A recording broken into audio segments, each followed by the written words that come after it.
काम पूरा करो आप लोग, लेकिन करते हुए अपने को कर्ता ना मानो। सिंपल सेंटेंस याद कर लो, काम करो पर काम करते हुए अपने आप को कर्ता मत मानो।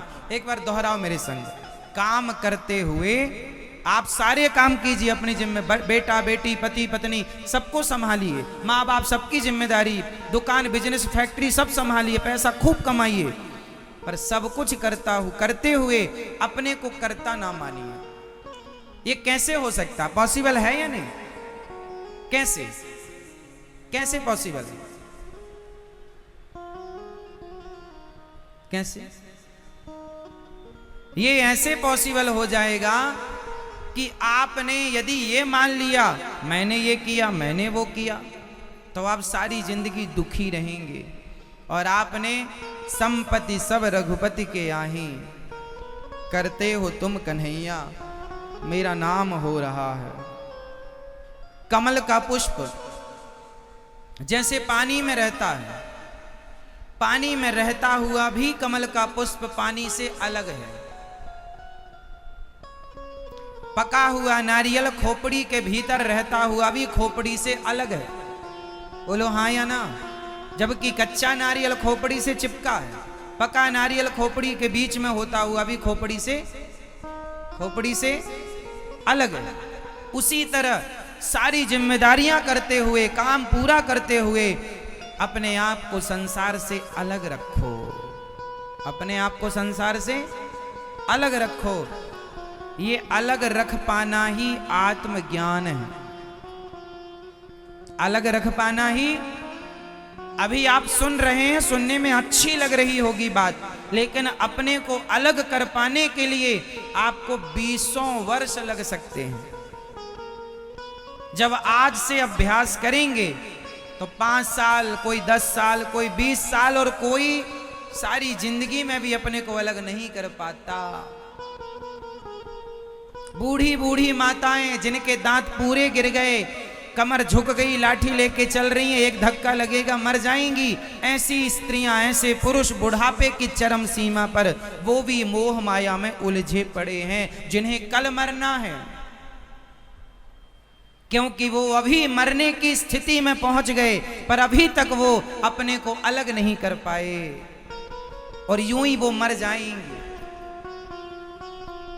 और फिर मर के फिर नाली का कीड़ा बनेंगे, फिर 84 का चक्कर पार करेंगे, आखिरी में फिर मनुष्य बनेंगे, और फिर यही अज्ञान रहा तो फिर नाली का कीड़ा।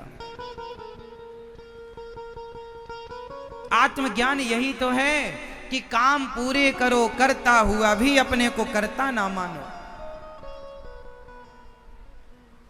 करते हो तुम कन्हैया मेरा नाम हो रहा है।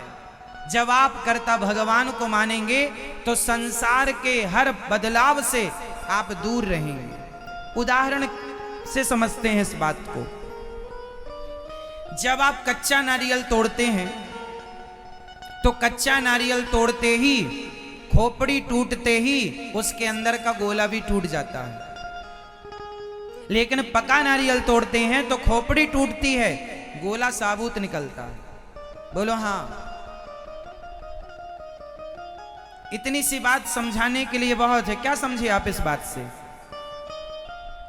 कच्चा नारियल खोपड़ी से चिपका था, पका नारियल खोपड़ी से अलग था, जबकि था उसके अंदर पर अलग था।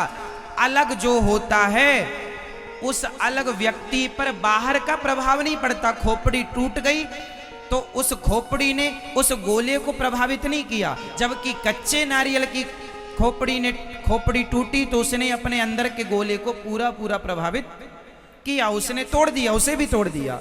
तो जब आप कच्चे होंगे और संसार में कोई घटना घटेगी तो वो बाहर की घटना आपके अंदर प्रभाव डालेगी, आपको अंदर से प्रभावित करेगी। जैसे किसी का नुकसान हो गया 1 लाख का, 2 लाख का, तो यदि आप बाहर से चिपके थे, आप मान रहे थे ये सब मेरा है, तो मेरा है, तो नुकसान हुआ तो वो नुकसान आपको भीतर तक हिला करके रख देगा, क्योंकि आप बाहर से चिपके थे ना। कच्चा नारियल खोपड़ी से चिपका था, आप उस फैक्ट्री से, उस परिवार से चिपके थे, अटैचमेंट ज्यादा था, तो बाहर कोई घटना घटी तो आपको अंदर प्रभावित किया उस घटना ने।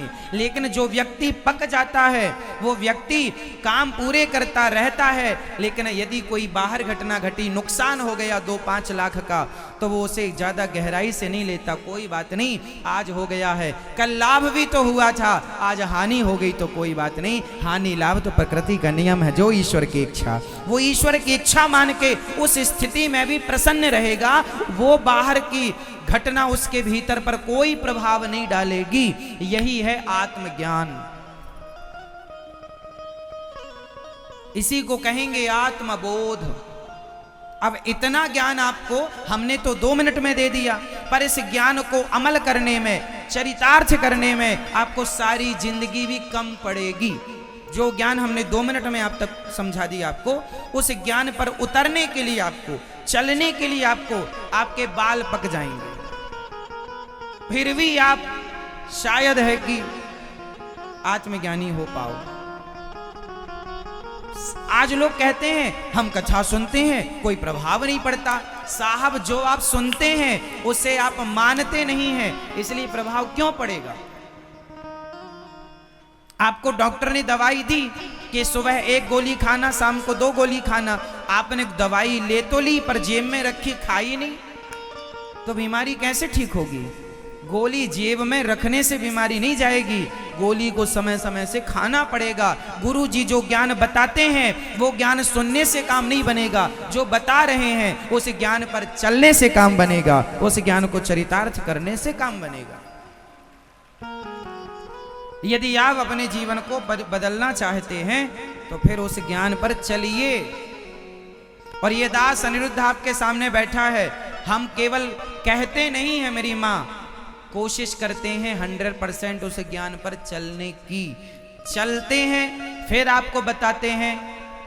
इसलिए आपको उसे समझकर उस रास्ते को अपनाना चाहिए, क्योंकि अपार शांति वही है। जिस शांति को दुनिया बाहर ढूंढ रही है, एक्चुअली वो शांति आपके भीतर है। इस ज्ञान पर अमल करके चलोगे तो शांति है।